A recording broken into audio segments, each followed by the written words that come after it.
Well, good morning, everybody, and welcome back. My name's Andrew, and you're watching the Kelley's Country Life. So, today, if y'all are not burnt out and bored with house episodes, you're getting another one. So it is the weekend, and we had planned on going out on the boat and enjoying ourselves today because it's only like a 40% chance of rain, which is rare here lately. But tomorrow, the tropical storm's supposed to be here. And again, I know by the time you are watching this, it's gone. I have actually worked through the weekend, so many weekends now, I'm about to work through another one. I have built up a lot of footage. Got to get all this stuff edited and out, so I'm days behind on getting y'all stuff. So bear with me on that. But I woke up this morning and was happy and, surprised to see Tropical Storm Fred was supposed to come right in our area. Now it's kind of moved off further west, a lot further west out in Florida. So that just kind of means rain, not much wind for here. That made me feel really good. But at the same time, right behind it, Tropical Storm Grace is formed, and it's showing a path right into our areas a few days behind Fred. Now, by the time you're watching this, Grace could have done moved on. Fred's already passed. I don't know what the heck happened. But regardless, they're calling for 80% chance of rain for the next 5-day forecast after today. So we're going to get a lot of rain. That means, as much as I want to go out on the boat and enjoy myself today, I'm working through another weekend. We're going to work on the house, and we're going to get this thing weather tight as we can, because it looks like I'll have no chance to work outside for the next solid week. It's rain, rain, rain, storms, storms, storms. I better take advantage of today. The only thing that's making me a little nervous about today, Fred is close enough that there's some of those, they're not even really bands, but it looks like bands whipping off the top of it. So I could get pop-up thunderstorms throughout the day today. It's a risk I got to take. Today's a much less chance than anything I'm seeing in the future. All right, so the plan is this is the last wall of the house to get seam taped. So I'm about to pull this plastic down. It'll take me a few minutes. Pull all this tin back. And I'm going to spend this morning, while it's nice and cool and shady on this side, seam taping this entire wall. Also need to cut out for the window over here. And if the radar looks decent after I get done doing all that, we're going to go ahead and start house wrapping. This is the only chance I got. So this is going to be a very, very busy day.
seen somebody online, I can't remember if y'all suggested the video, if I stumbled across it, but there was a guy that was doing some Tyvek by himself, which I'll have Tiffany today, but he made basically a Tyvek roll holder out of a broom handle and a clamp. It seemed to work pretty well. So I picked up a cheap piece of conduit here that fits just inside these large Tyvek rolls, and I'm going to drill holes at different spacings and make a little rig that'll actually clamp on, quick release, and allow the roll to spin, not sit down in the dirt, and kind of keep it spaced up somewhat level to where I need it. But the beauty of this is I can drill as many holes as I want and change the heights based on roll sizes.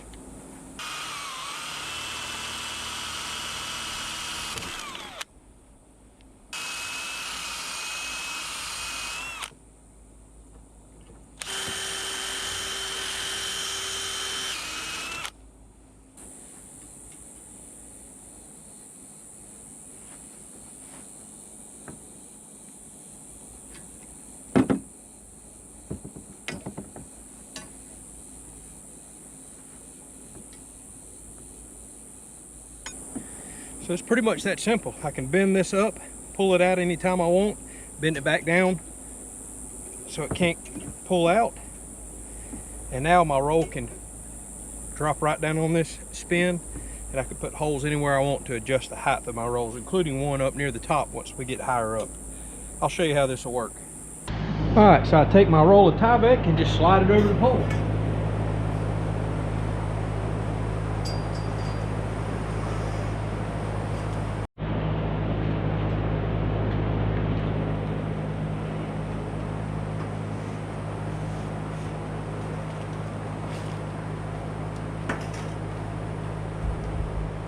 Alright, so now the roll is spaced just up off the concrete, which is just what I wanted, because I want some overlap to hang past the bottom of the boards. It can spin on that aluminum rod, and then I can adjust it up as I carry the roll up further and kind of walk along with this. It's going to be critical once we get out there in that old dirt. I really want this down in there, and I don't want my Tyvek dropping. I want to keep things nice and straight as I can.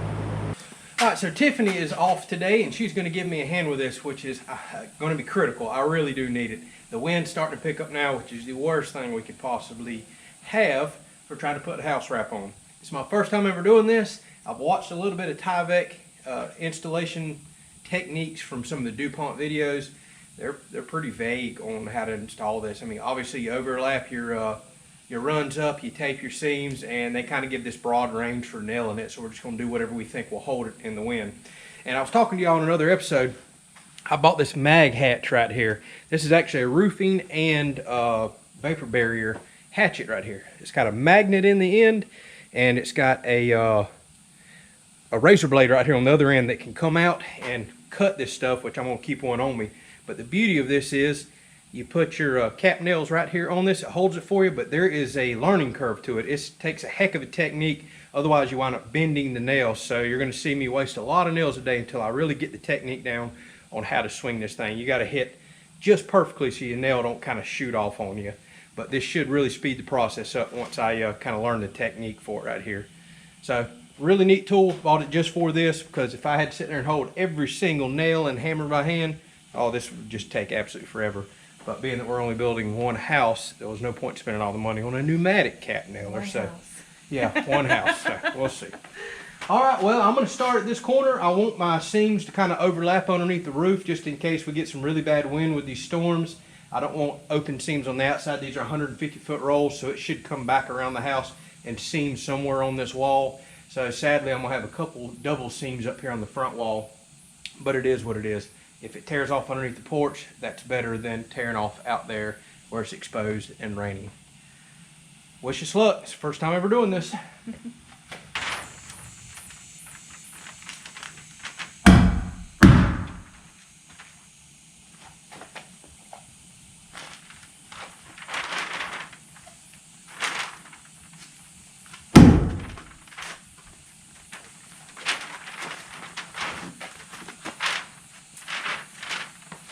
Give your hand. See them dots? I gotta hit them. Oh.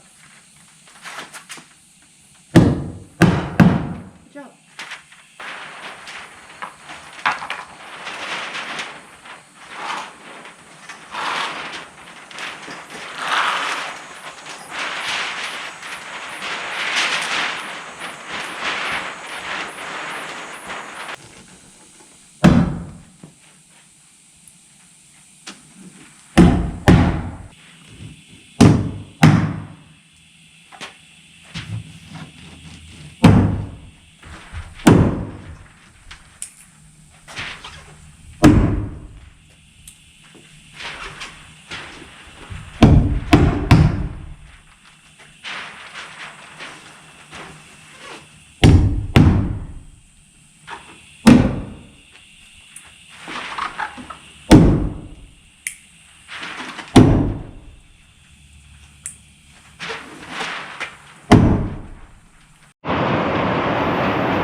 And yes, before any of y'all ask, I'm just trying to get a rough way into the door. I am going to cut the 45s and do a flap over the doors and the windows whenever we get to that point.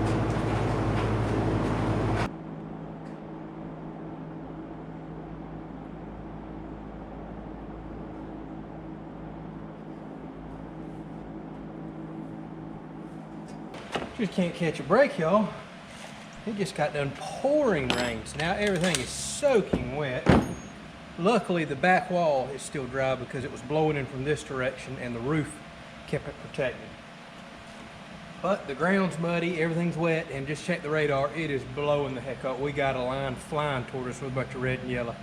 We're gonna do everything we can to get the outside wrapped, and then I can do underneath the porch today, tomorrow. Also looks like I'm short on nails, and I thought I bought an extra box, but I didn't really know how to calculate it.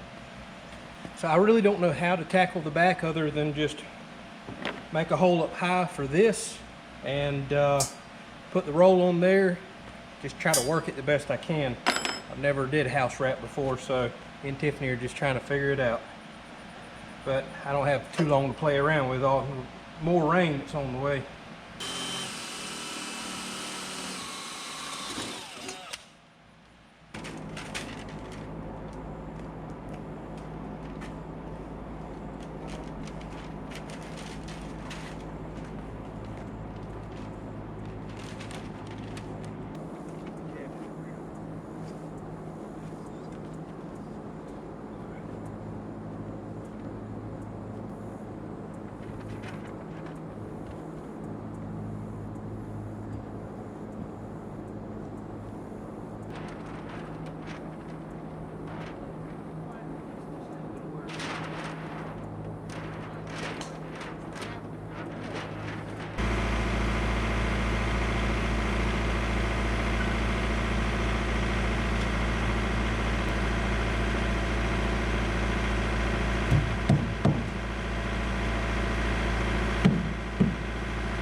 Alright, well, I'm going to go ahead and start taping my seams, but I can see I've already got a couple nails in the way I may take out and move up, and I'll just tape over the hole.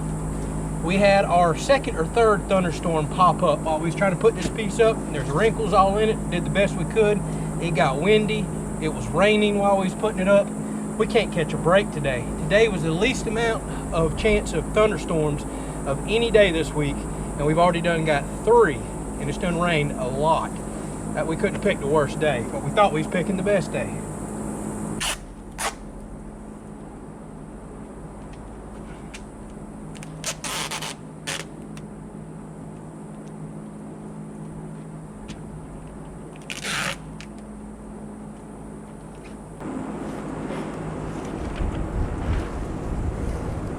All right, so this may seem odd, but I'm going to take my circular saw and cut this roll almost in half. I need 4-foot or 48-inch strips to get me good overlap to finish the strips going around the house on the 2 long straight walls. Now DuPont recommends a minimum of a 6-inch overlap. I'm doing more like an 8 or 10 inch just because I have the extra material to do it. It makes me feel a little bit better as well. So I'm going to mark 48 inches here. Now here's the key. I'm not using my regular wood cutting blade turned the proper direction. I flipped it around backwards. Now you'd be surprised at the type of material that you cut just by flipping your blade around backwards. So now the aggressive part of the teeth is not doing the cutting because it would catch in material like this.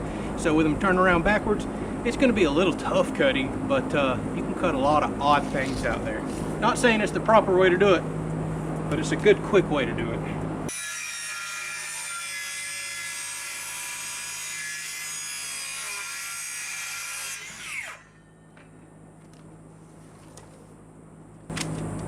Now that's actually a good, clean cut for material like this, and no catching or jerking to make it unsafe.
Kana, what are you doing?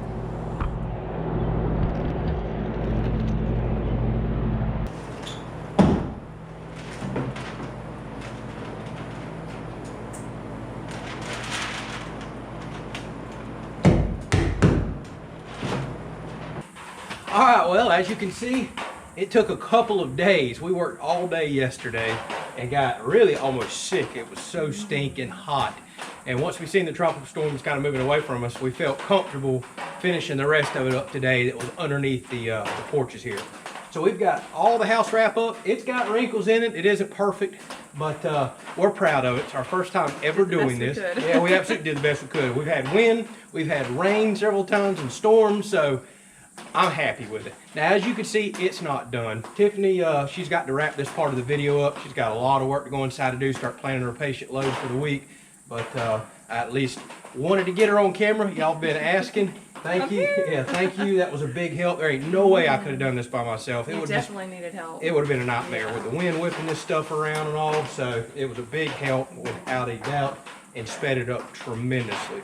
So she's about, like I said, she's about to go inside. She's got a lot of work to do. You and I are not done yet. Now I've got to start taping all these seams. I've got to put a lot more nails in, and I really want to secure the top as well. So we got a little bit more work to do, and we'll wrap this video up.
Well, it's been a very long weekend, and I'm about to wrap this up. I am nowhere near done. I still got a lot of things I want to do to kind of really button up this house wrap, and we'll get into another episode for that.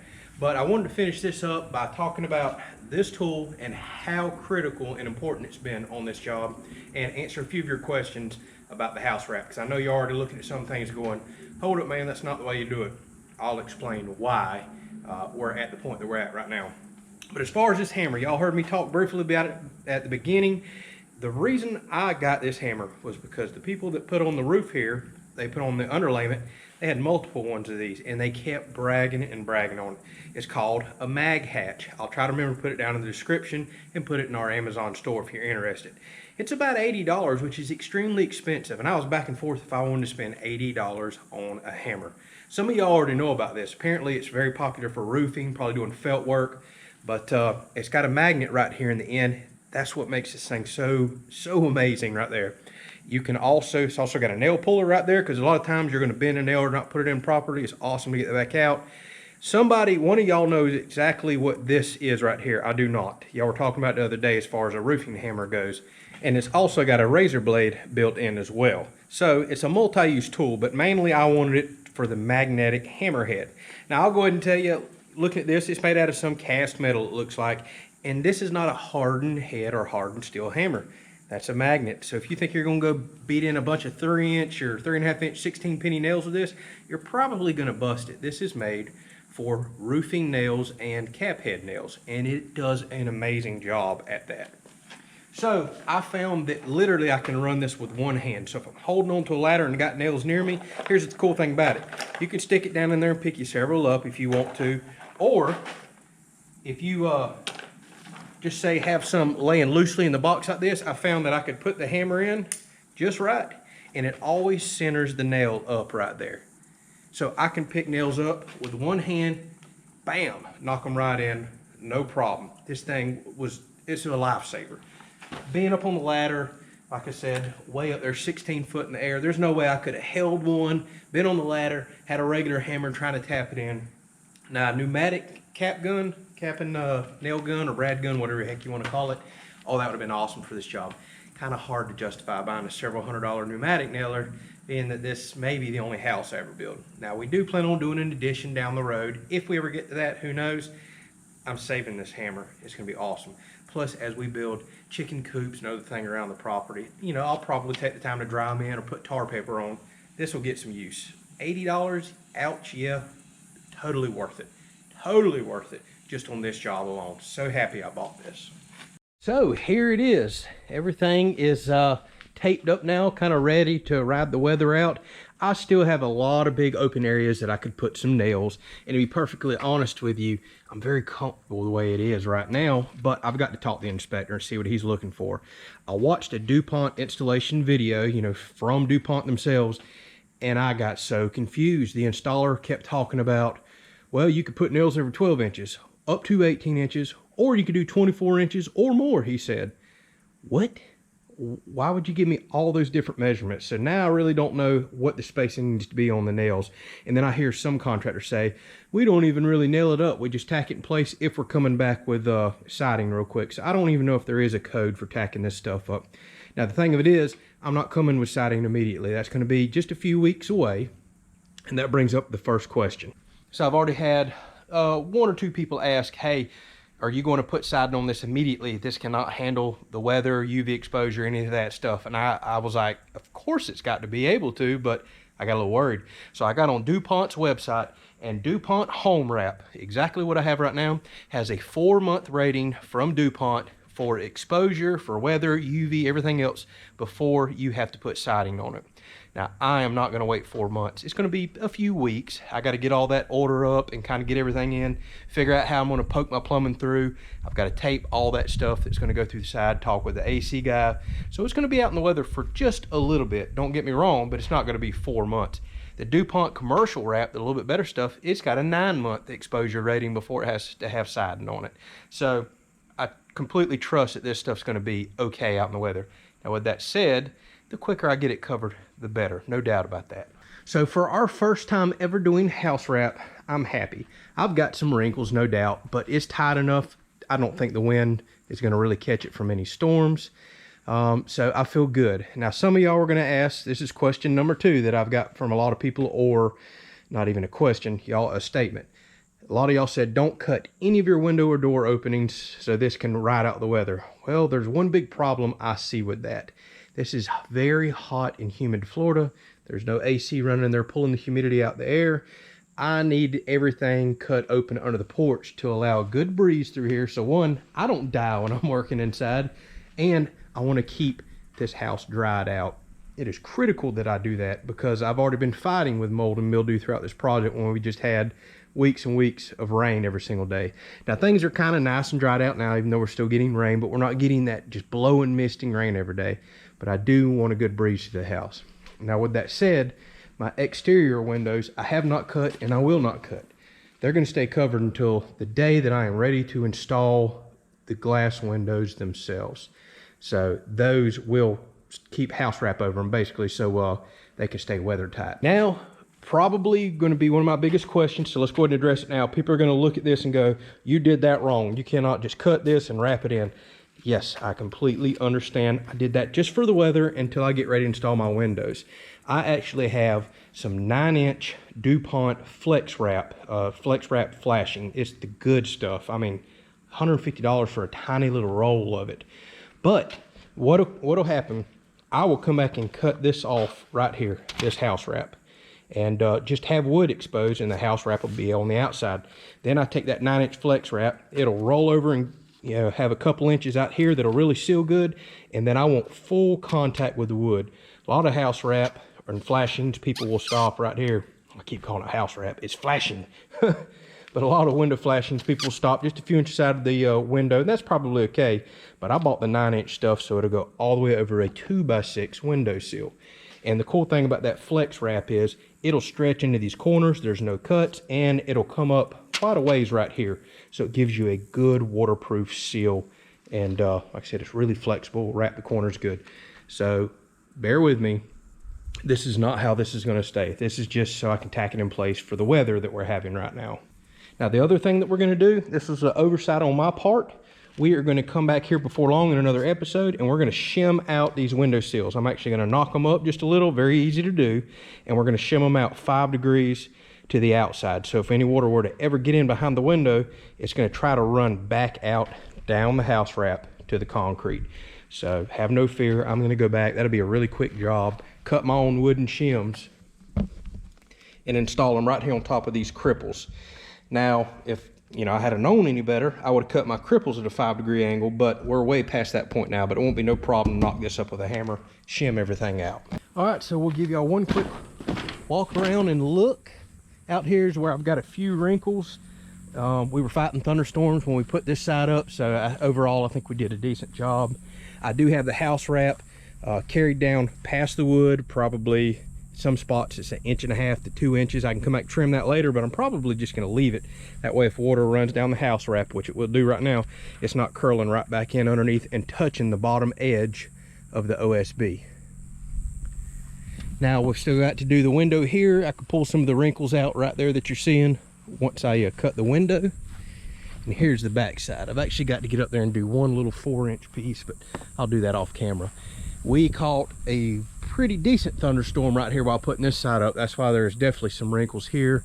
I'm not overly concerned about those tiny little bit of wrinkles up top. We've got the bottom nice and tight. Once I put my hardy siding on, it'll be good. Now the top is cut real jagged and a little floppy. I'm actually going to get up in the attic, pull that in and tape it. So this stuff isn't going anywhere. It really isn't. I feel good about it. All right, well, I'm assuming this was a very long episode. Some of y'all been requesting longer episodes. Some people don't like them. It is what it is. I'll do short ones and long ones to try to please everybody. But hopefully y'all enjoyed seeing Tiffany getting out here doing a little bit of work. I truly appreciate her helping me. That's twice this week that people have helped. My brother-in-law Brian and then Tiffany. We have worked through a lot of weekends, a lot of days straight.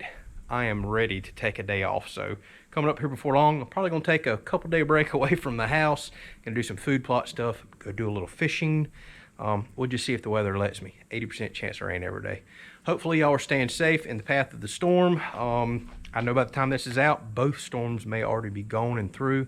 That's kind of what motivated the big push to get this wrapped up. And now the storms have kind of moved away, which is perfectly fine. That's just what we want. And it did get my butt in gear to get this wrapped up. Thank y'all so much for watching. We'll catch you on the next episode.